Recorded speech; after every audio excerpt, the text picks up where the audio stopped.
బంగారం కేవలం ఒక ఆభరణం మాత్రమే కాదు, భారతీయులకు ఒక సాంప్రదాయం, సురక్షితమైన పెట్టుబడి, ఆర్థిక భద్రతకు ప్రతీక.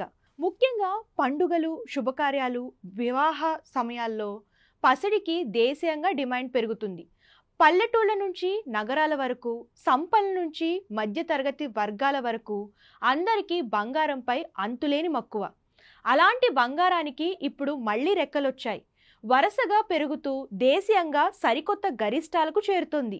ఇది కొనుగోలుదారులకు భారీ షాక్ ఇస్తోంది. హైదరాబాద్ నగర మార్కెట్లలో పసిడి ధరలు వరుసగా 2 రోజులు భారీగా పెరిగాయి.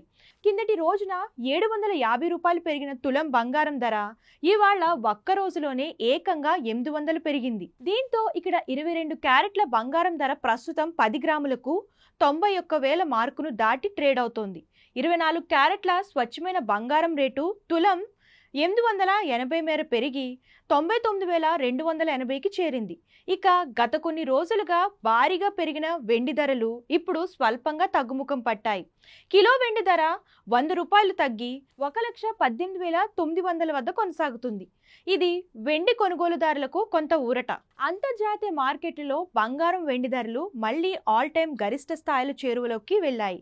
ప్రస్తుతం స్పాట్ గోల్డ్ రేట్ ఔన్సుకు ఏకంగా $3,430 మార్కును దాటి ట్రేడ్ అవుతుంది. సిల్వర్ రేటు కూడా ఔన్సుకు $36.63 వద్ద కొనసాగుతుంది. అంతర్జాతీయంగా బంగారం ధరలు పెరగడానికి అనేక కారణాలున్నాయి. ప్రపంచవ్యాప్తంగా అనేక కేంద్ర బ్యాంకులు తమ విదేశీ మారక నిల్వలను పెంచుకోవడానికి బంగారాన్ని పెద్ద మొత్తంలో కొనుగోలు చేస్తున్నాయి. ఇది బంగారానికి డిమాండ్ పెంచుతుంది.